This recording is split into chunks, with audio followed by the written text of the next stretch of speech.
Hey, ladies and gentlemen, welcome to the Mike T. Sharp podcast, aka the Black Awareness Rally podcast. You could be rocking with anybody else in the world right now, but you're here with us, and for that we do appreciate you. It's your boy Pledge alongside my man B. Yo. And we welcome you to the discussion. What up, everybody? Week number 3, episode 3. Yes, we're still at it. Black Awareness Rally Moments. Let's do it. Okay. You want to kick it off? Yeah, let me have it. Ladies first. Of course. Bikini contest. Beyonce.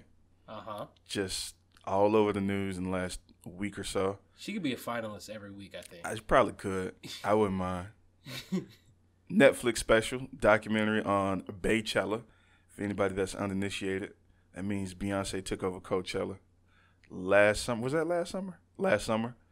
And just completely shut it down, brought the HBCU experience to Coachella. She's also going to release that documentary on the 17th of this month. Look out for that. Netflix. Second thing, Adidas in partnership, not endorsement, but partnership. Yes. Which means she's going to be at the helm of some of their creative projects, much like Kanye was. Yes. But, of course, you know, Beyonce got a lot more control of what happens. For sure. And from what I understand, she courted a lot of other brands in this process. They courted her. Oh, they did? Because they want to work with her. I got you. But I guess she Beyonce. opened herself up to the process of being She didn't leave the corporations on red. She did not ghost them. Okay. She took actual dates, meetings, not dates, meetings with them. And disrespect to the man hoes. Yeah, because they be disrespecting my dog. But anyway, that's another conversation. Yeah, she met with people and she was like, nah, your staff ain't looking right. So as much flack as she take for not being a whole person or interesting person, she be putting her foot on the necks of these colonizers quite often. So shout out to Beyonce. Keep doing your thing. I just don't see any missteps. Oh, for sure. For sure. Well, I will hop into, I also combine this week's beauty pageant and art into the same person. And that is the lovely Issa Rae. Hey. Yes. Hey, how you doing? She got a couple things going on right now. Oh, yeah. I just thought about what you talking about. Yeah, so I'll go ahead and jump into it. She announced her engagement, so she is off the market. Off the market. B, how you feel about that? Some BS. But, you know, whatever. Black love. Good job. And apparently, Don't mess boy up. was redshirting this one for a while because he they've was been around. dating for a minute. So I mean, he was in before all this popped off. Yeah. So he gave her a couple of red shirt years. Attrition. You know what I'm saying, but now that she, this All-American senior out here, all of it's paying off for him. So yes, but Issa Rae, she's out here doing her thing, movies, producing shows, Insecure. And just somebody who is great for the culture. And now she's just trying to get other people on as well. So that's always a beautiful thing. Yeah. When artists want to give back. Yeah, she's pretty good about that, making sure somebody gets a leg up through her. So yes, props to her. I hope your marriage is successful. You know, we all need that experience, unfortunately. But, okay. On a more positive note. Yeah. My McDowell's, what we call it, McDowell's moment? I'm just kind of stunned by this. The donations with Lisa believe McDowell. That children are our future. Yeah. All that stuff. Yeah. We're going into a community moment. Nipsey Hussle's death has united very prominent gangs in L.A., South Central L.A., and these guys have been going strong with peace marches and just signs of solidarity for since he died? Oh, yeah. I mean, like these displays of unity have been very prominent on social media, which is my official source of news now. Okay. And you cannot believe how unified these guys are. So, unfortunate that somebody had to die for it to happen, but, you know. Yeah, I mean, I think it's a, it's people have really shown how much of an impact Nipsey has made on their lives and how much of an impact he made in the community. I think we're going to delve into it a lot more later on in the show, but it's a beautiful thing to see how people have come out and come together in his honor and really, really, trying to fulfill the vision that he set forth for everybody. So I'm happy to see that, and I'll delve into my community moment. To the Georgetown University. They it's an ironic situation because it's a university that got some of their money off of selling slaves back in the 1800s.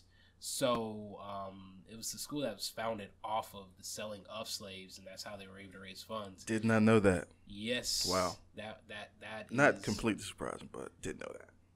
Yeah. So however many years ago that happened, now they're trying to do a save face, and it's good to see that they put it to a vote in the school, and a majority of the students said yes to increasing their semesterly student funds to I think it's like $27 some change per semester per student, and it's going to create a fund to help the descendants of those 200 something slaves that they sold to raise funds for the university.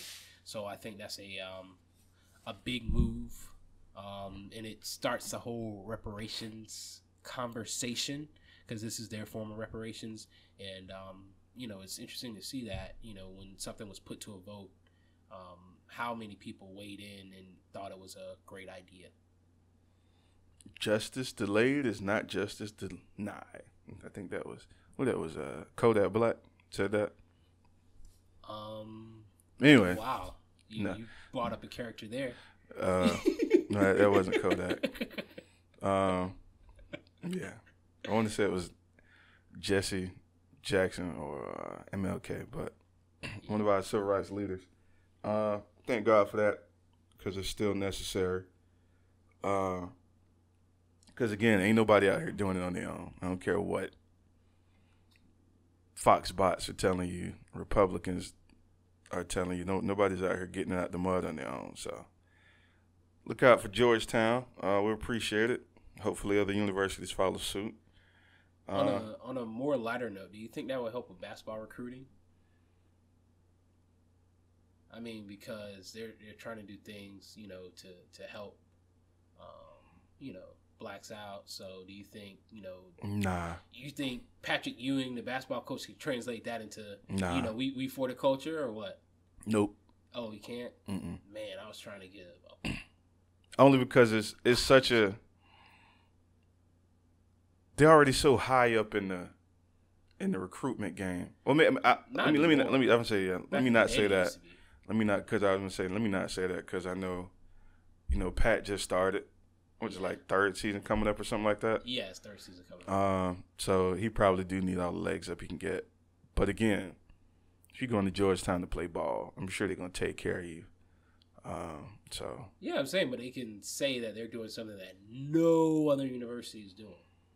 But that just depends on every individual family caring about that information. And I don't know if he's going to be able to find enough studs to fill out a 16-man roster with that. I don't know. Like, what you think that's going to get Zion Wilson to come there over Duke? No, I don't. See, that's what I'm like, I don't know if that's going to be a major factor.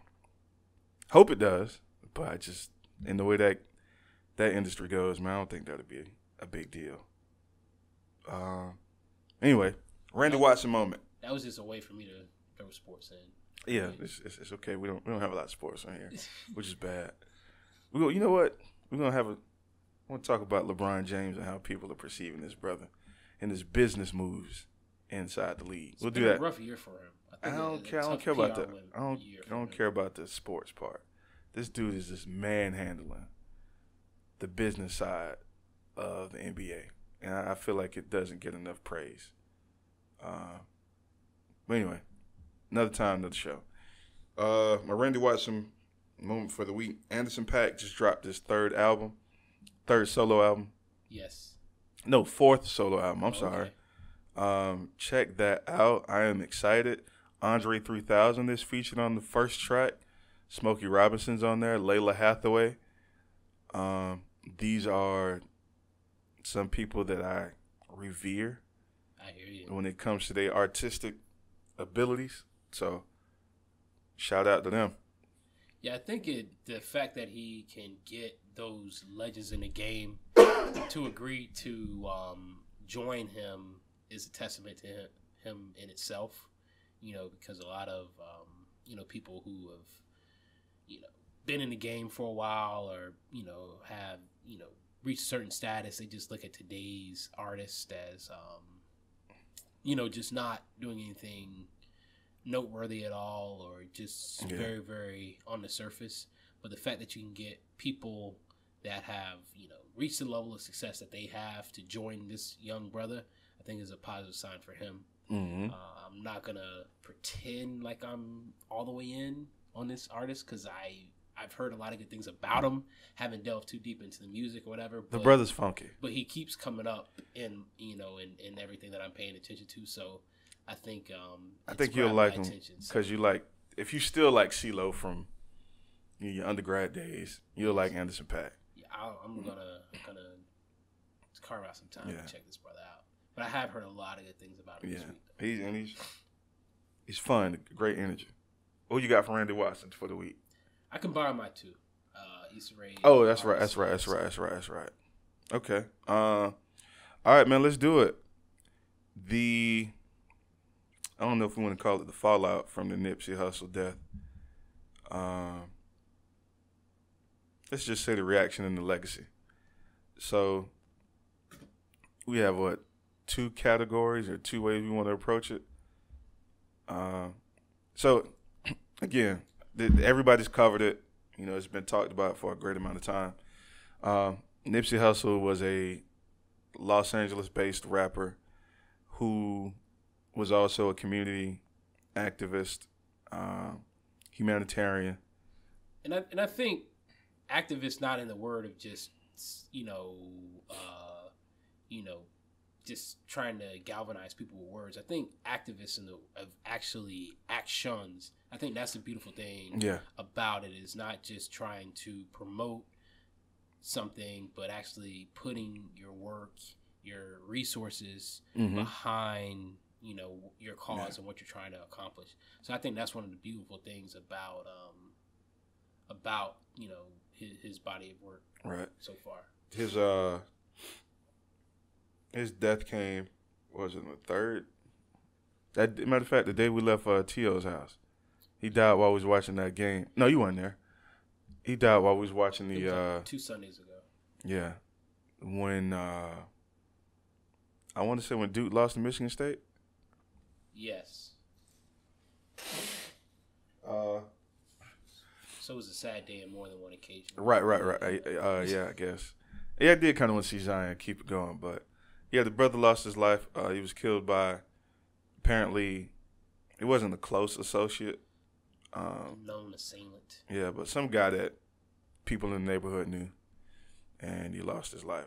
But in the wake of that, we've had a lot of people reflecting on various topics.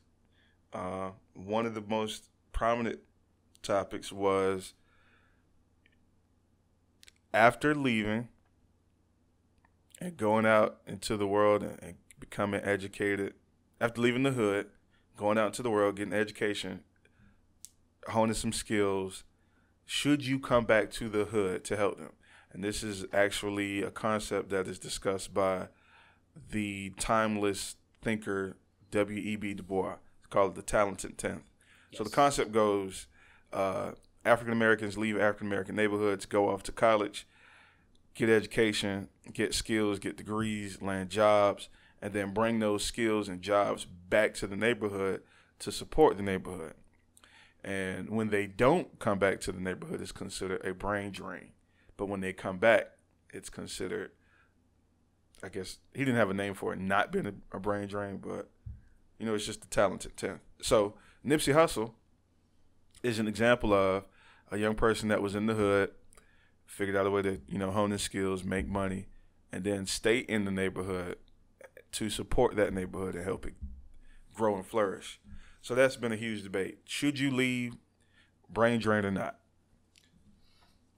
I think that you can help a situation and still not be direct to live in that situation. I think that I think there's a way to do both.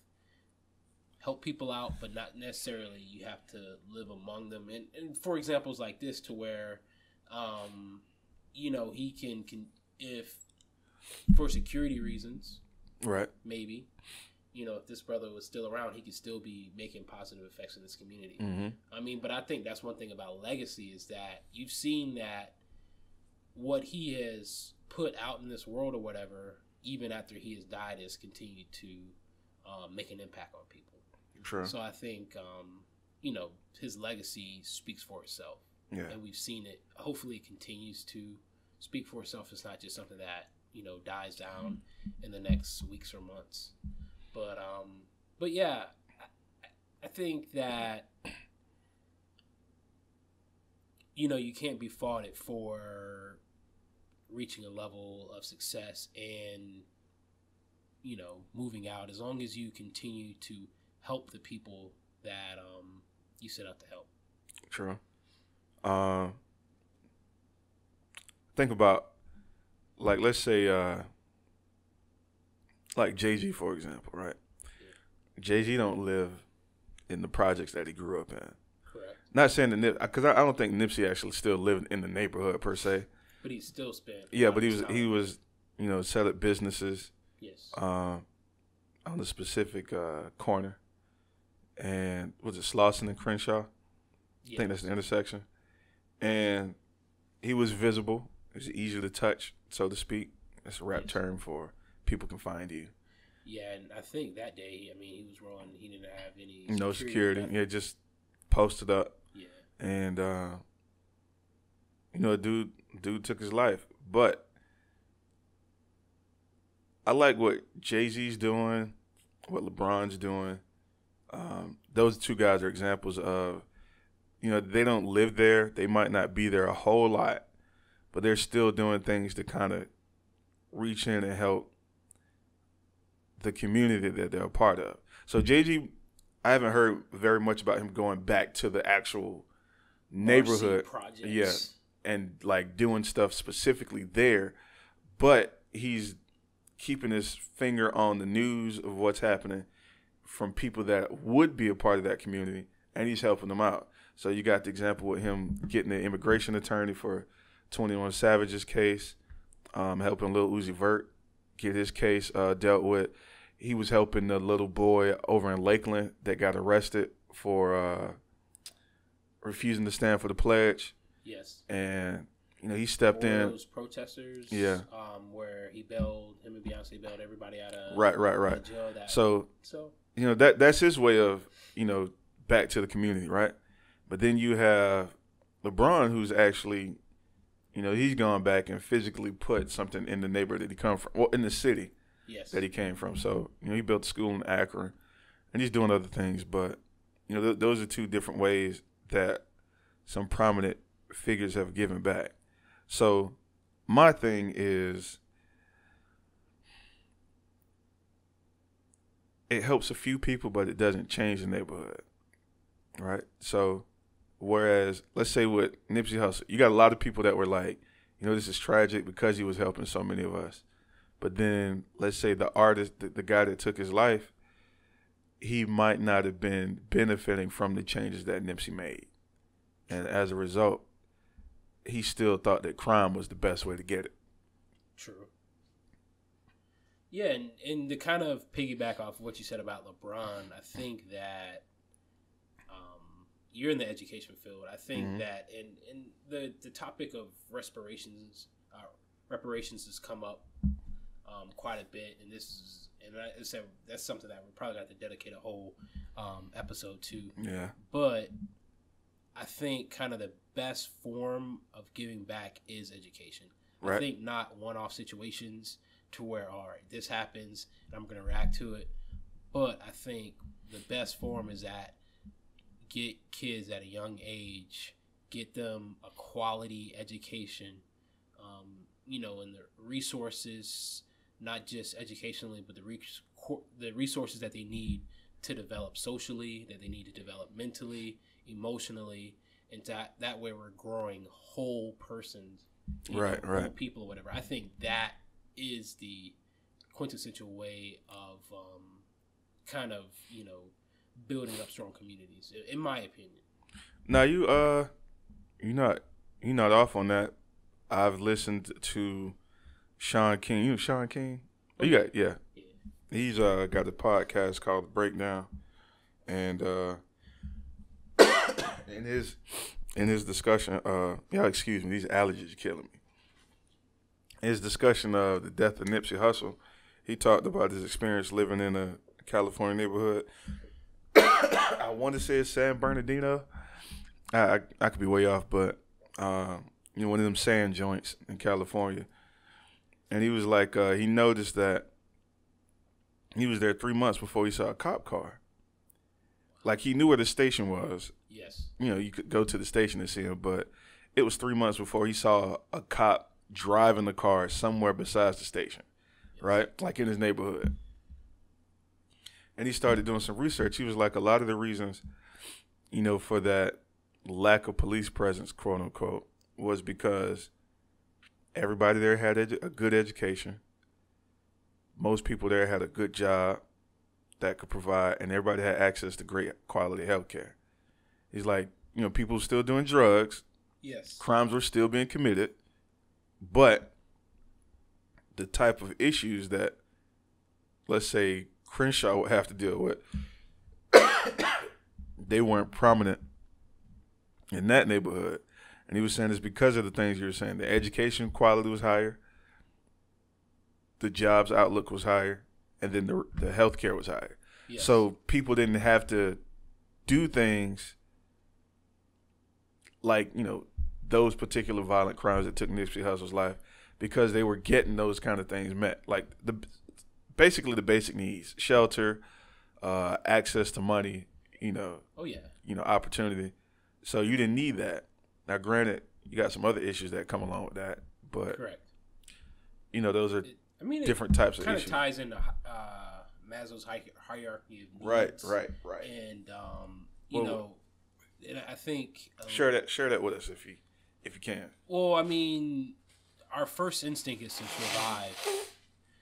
So the very first thing we're going to do is, try to survive, and that's to make sure that we have our basic needs of food, shelter, things of that nature. So if we are in a situation to where we have to struggle or even fight to get those things, we're going to try to survive. And then, once we get comfortable with those things, then we're able to do things like, live in community with one another, and then work towards realizing our dreams. But our basic needs have to be met before we're able to do that. And so I think a lot of times, like you in education, if you have kids that come to school and they're not properly nourished, or they're not getting the love and support they need at home, it's going to be kind of tough for them to. They ain't worry about learning and focus on learning because their basic needs haven't been met. So now we say basic needs. What was Maslow's 5 steps or 6 steps? 5 steps. 5. Yes. So it goes 1. It's like a pyramid. 1 would be the, just physical safety. Yes. I think 2 is shelter, and then 3 would be acceptance from a community. So I think the black community. Yep. So safety was number 2. Then love and belonging, which is the respect and the feeling like somebody cares about you, would be number 3, right? So a lot of us in the black community, we don't have that sense of an actual connection or bond with somebody that cares about our well-being. And because of that, we don't try to elevate to the fourth step, which is, okay, at home, you know, my parents love me.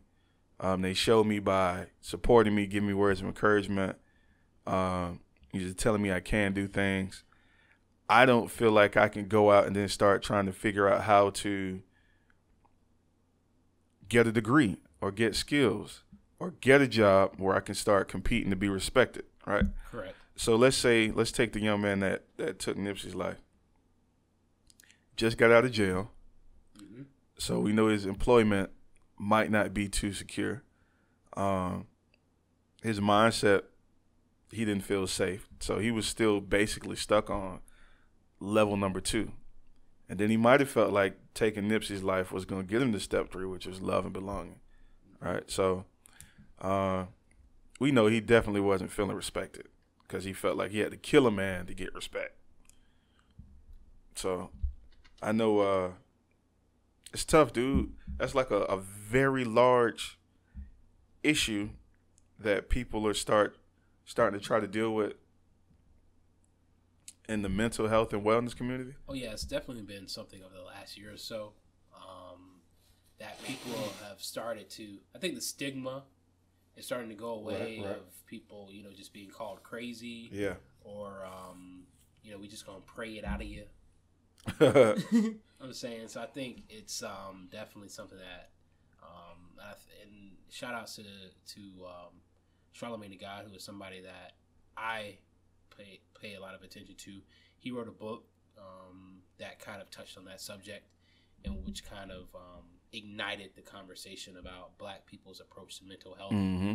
And as I said, you know, just to kind of tie back on the elementary thing, you know, of kids, you know, of kind of reaching kids educationally and putting them in environments where they can not only thrive educationally, but also, you know,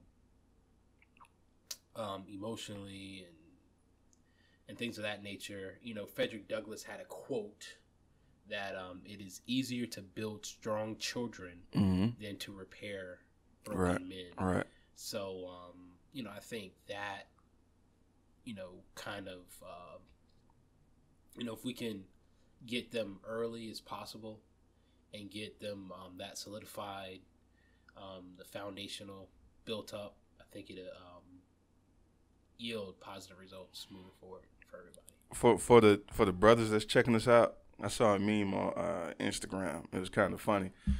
It said, Black men going to therapy is the new tall.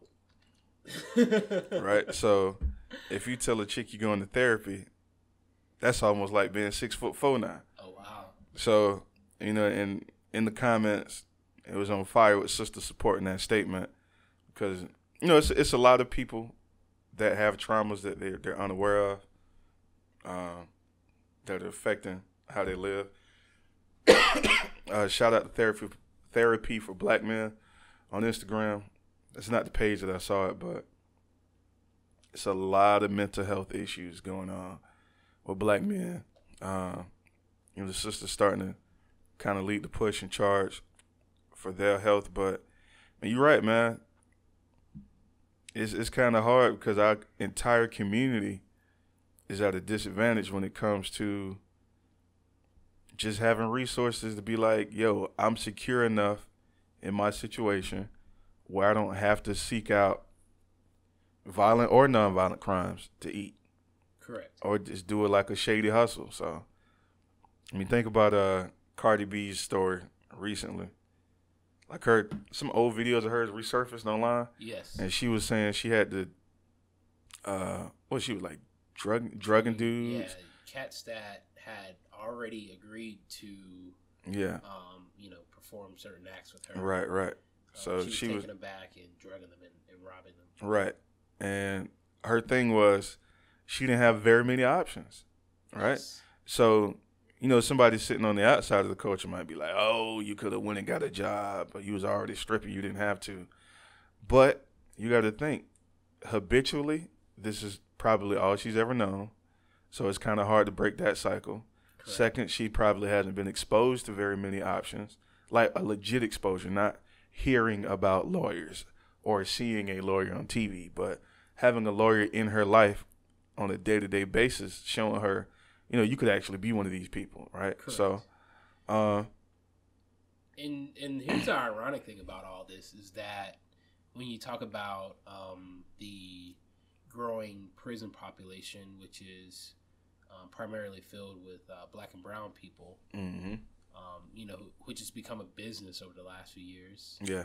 Of locking people up, it's actually cheaper for us to educate young people mm-hmm. and to prevent them from going into that system than it is for us to lock them up. Right. That's the crazy thing about it, is that economically it makes more sense. It makes more sense. Yeah. For us to educate and build up strong individuals as opposed to just locking them up. But unfortunately, we have a system that is designed to profit off the lives of black and brown people.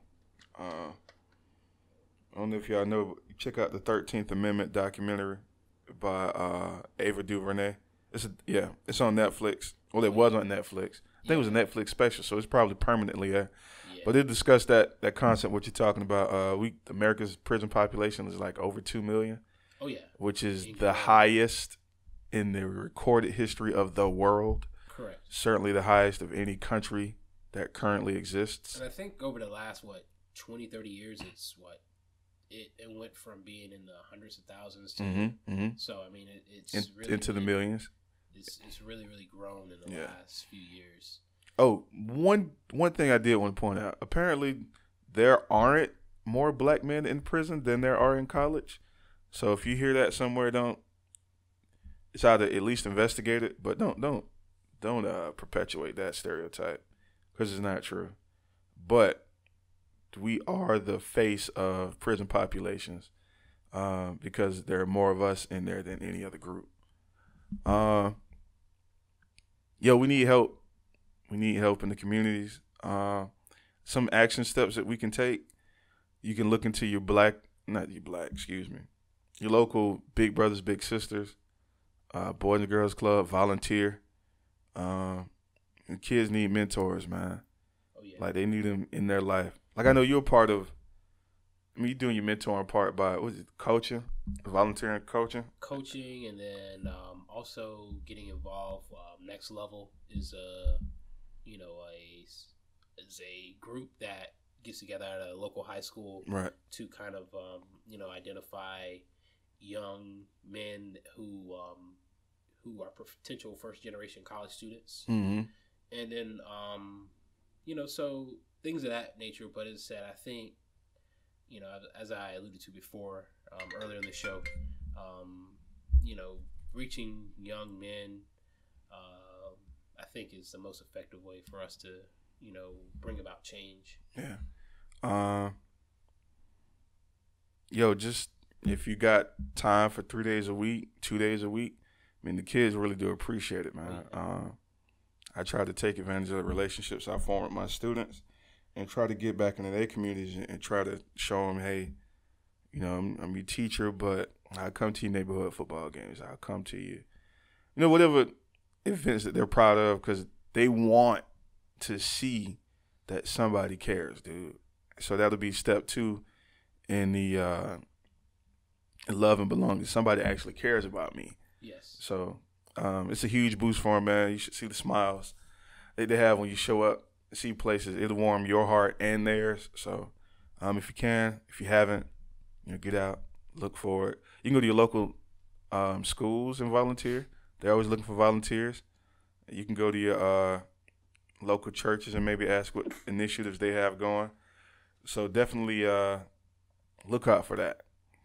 Now, part 2 of the Nipsey Hussle legacy. We have a huge discussion going on inside the black community. It's like always festering at the bottom. But anytime something happens big in the news, it kind of just boils up. The relationship between the African-American man and the African-American woman. I've been seeing a lot of memes online about sisters saying their experience has been they haven't met a man like Nipsey. Men have been saying they want a sister that is loyal, like Nipsey Hussle's wife, Lauren London. And then the reaction from either side has been, you don't deserve it because you're not doing X, Y, and Z. So the discussion is going to be, what must the man be doing for a woman to submit to her husband or boyfriend the way that Lauren London submitted to Nipsey? Boy, this is a deep one right here, bro. I don't really feel like it's that deep. You don't think so? Like, I know it's important. Well, expound. It's quintessential. Yes. I don't feel like it's that deep, though. I hear you. I want to hear your thoughts and feelings on it. I personally feel like it's like a 3-step thing. Okay. It's like cooking rice. Okay. Technically, it's simple, but not that many people know how to do it. You know what I mean? So, I hear you. Sisters want a dude that's informed, protective, and I don't mean just like physically out there shooting people, but just their overall well-being, right? Yes. And then they want to know that a guy is loyal to the relationship that they have and sustaining the sister's individual pursuits, right, inside the relationship. So, like if your wife is got a small business, she want to know that you out there supporting and helping her, right? Correct. So that ain't a whole lot of things, but it's tough because it's a thing that requires a sustained amount of commitment over an extended period of time. True. So, I mean, I don't know. I kind of laugh when I hear it because that's kind of how me and you was raised. So it wouldn't really be that tough of a concept for me to grasp because I was always kind of like, oh, let me help. Let me listen. Did have to work on my communication skills at some point in my past relationships, but I was a bit too pushy when I was trying to support. I was really like, I was trying to push my old lady out of the nest before she was ready, which, I hear you. You can refine that, but. I mean, I think that as far as, I think it's an individual thing. I think what some women are looking for, especially in this, where there's kind of been a change in the dynamics of men and women, with women being more, career goal oriented, things of that nature, as opposed to, the past. I think that it's kind of an individual thing. It's not just a thing where you can say, "Oh, this is what women are looking for." I think you have to have individual conversations. Right. I agree. Have to be open to listening and understanding what they are looking for. And I think that's the beginning step, is being open. Yeah. And respecting that person as an individual and what their individual wants and needs are. So I think that's kind of key there. Listening and understanding, because you can listen, but if you ain't understanding, you're not being successful with that. But it's kind of scary out here, dude, because it's a lot of emotionality, and rightfully so. I mean, a lot of people are frustrated with their experiences trying to find a mate, and it's just been tough for some people, and a lot of people have become disenchanted with the idea of finding black love. So, but one thing I did want to say that kind of slipped my mind is a lot of people don't know how to express what it is they need in the form of support. Like, I know some people that, everybody wants to be loved, right? So according to Maslow, that's step 3. You need that love and belonging. You done left your family. You've been out here doing your thing. Maybe your family wasn't the best support system for you, and you're going to have to find that support from someone else, right? Correct. But a lot of us aren't sure about what it is we're supposed to receive once we have a new mate, or how we're supposed to do it, right? Like, perfect example. Last week, I went out to BurgerFi with some old coworkers, and we were just sitting and talking about. They was asking me, "Yo, B, what does a man need? Like, how does a man need to be shown love and blah blah blah blah blah." So I was like giving them some pointers. Like, dudes don't really like we love, but our love is not the same the way a woman's love is, right? Mm-hmm. Like a lady would need affection, and that's like attention with some sustainable, substantive support. A dude just wants to know that he's respected. Oh yeah, I mean that's very like that's high. You tell us you love us, we'll be like that's cool, but we have to see it though. Yeah, but it's like if you say Feel it. I respect my man, I respect his decision making, I respect the way he's going about taking care of the family. That's gonna make a dude feel like he's 10 feet tall. You know Correct. What I'm saying? So, two sisters that have experience being married women, they were like, well, you know, they had never thought about it that way.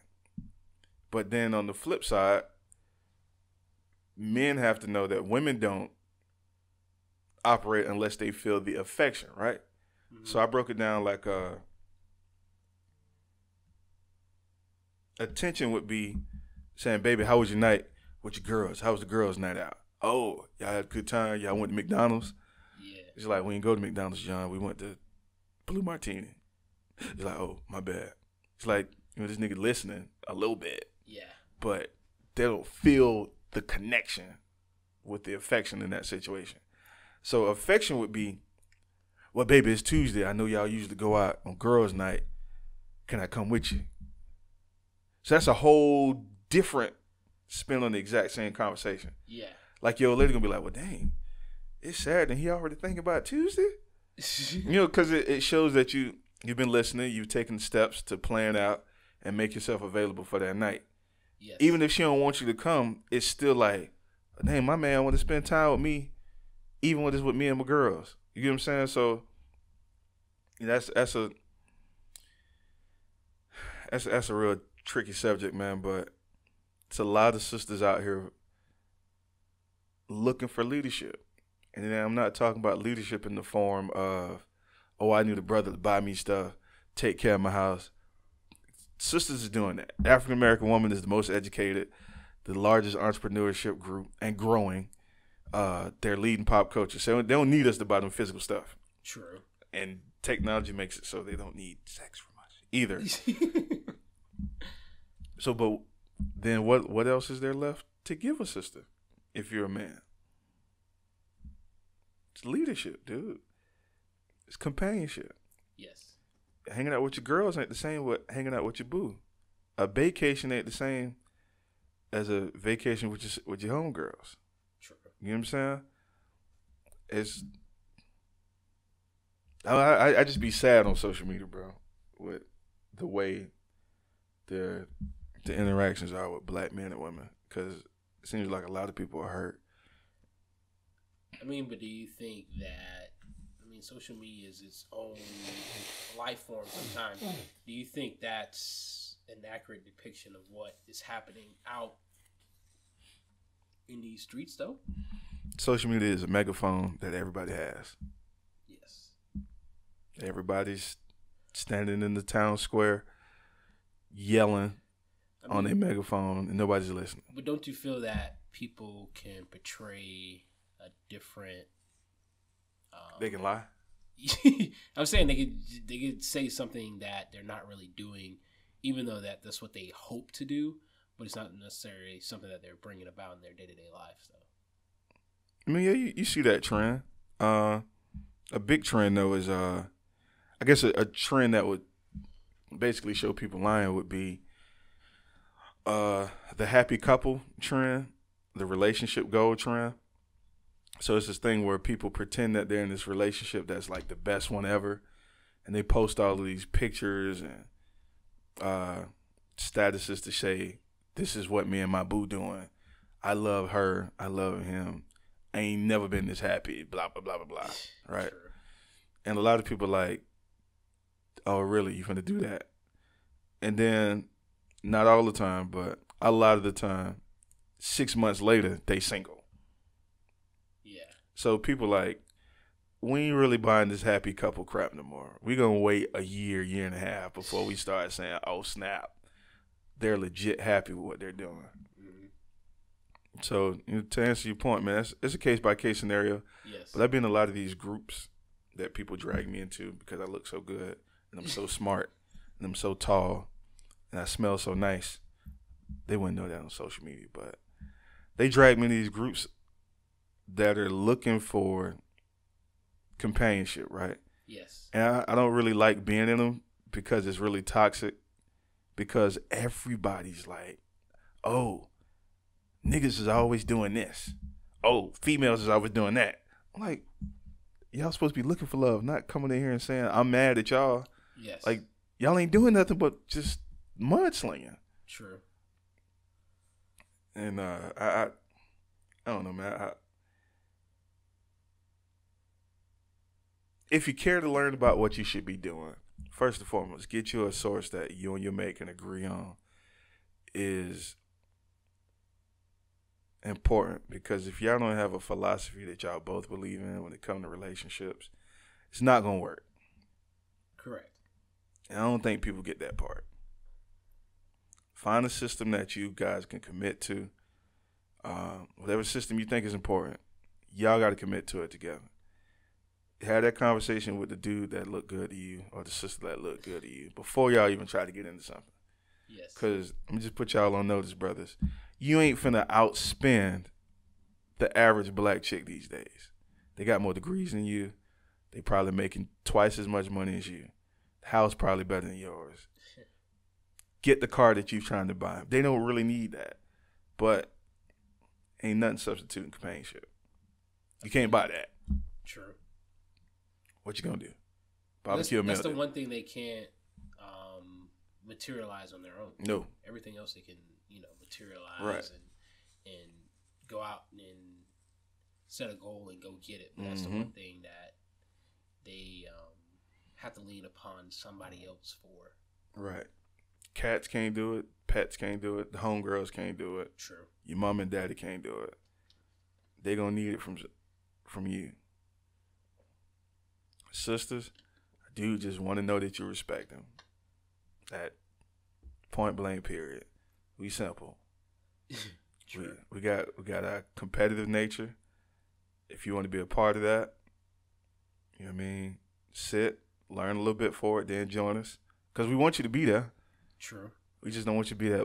Well, baby, what they supposed to do with the ball? No. That ain't what we talking about. We need you to come in. Dang, LeBron done had to offer you this shit the first time in 15 years he ain't made the playoffs. Throw a stat at us. True. We're like, damn, girl, what you be doing? That's why I married you. You be knowing. You know what I mean? Yes.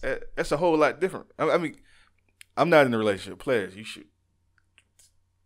Well, I mean, this is coming at I wouldn't say an odd time, but a very ironic time, as I am on the precipice of my 10-year wedding anniversary. Seriously? Yes. In wow. 5 days, it'll be 10 I was years. there, and I didn't know it was 10 years. Yes, you were there, and so yeah, Are so you it's serious? coming at a peculiar time, us having this conversation, because even though I've been married for 10 years, a lot of these lessons that you're speaking out, or things that I've learned, are things that when I got married I had no clue about, things that I've kind of grown and evolved to learning. So but I said it 10 years though. So but tell them, do you take a break? What's that? You don't get to take no break. No, you don't get to take a break. People are living organisms, dude. People are constantly learning, constantly growing. True. Which means you have to constantly grow and learn with your mate. True. Yeah, I mean, because things that I'm feeling now are things I necessarily wasn't feeling or a part of back then. Mm-hmm. So we've had these conversations. Oh, you're into that? I didn't know that. Yeah, right. But I'm a little bit different now. So there is that constant change, but communication is key, and being on the same page, and and staying in concert. But 2 times for 10 years. Yeah, man, that's what's up, man. So. Especially in this climate. Yo, if y'all want some positive stuff in your news feeds, there's a lot of places that you can look. I try to keep as much positivity in my news feed as possible because it's tough out here on single people. It's tough out here on people in relationships. Social media itself is a tough place to be because it's an echo chamber. And you're just hearing everybody say everything and anything. And it can be a bit disturbing at times. So, but if you're looking for something, Instagram has a profile called Black Love Doc. They're constantly showing portrayals of black fathers, black mothers, families getting together, and just celebrities and non-celebrities alike. Black therapy for men. Okay. I think it's melanated therapy or dope stuff my therapist says. Okay. These are not designed to replace an actual relationship with an actual certified therapist, but these are places that will put you in touch with some people. I follow the Black Unconscious. It's a podcast. It's also an Instagram page. They give you a lot of little tips. So after you're done listening to us, you can listen. You can check them out. And my personal philosophy and belief system comes from the Bible. Correct. If you want to get some tenets on how I kind of believe things, you can listen to Miles Monroe, The Kingdom Man by Tony Evans. Those are 2 good places for me to start if you want to see what it is that I think a man should be doing. Correct. They'll both tell you it ain't as early as the 80s. We ain't been making as much money as the sisters.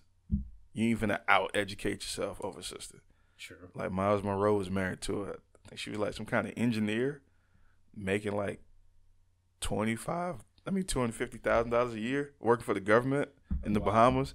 He's like, man, I wouldn't go out earn my wife, but I was still able to lead once the money came into the house. So, yeah, this ain't really barbershop talk that much, but hey, sisters, man, we out here trying to do better, married and unmarried men alike. Yes. Because we see what y'all going up against. Y'all leading the charge. Support. Let us know how we can. Drop a comment. Send a DM. What else would you like to hear from us? Because as much as they're still evolving and achieving, they still want to know what we're thinking. Yeah, man. Yeah. Anyway, anything you want to add, bro, before we shut it down? Nah, man, that's it. I think it was more of an educational spin today. Yeah. Introspective. Right. But that's good. All right. Thanks for listening. Be easy. God bless.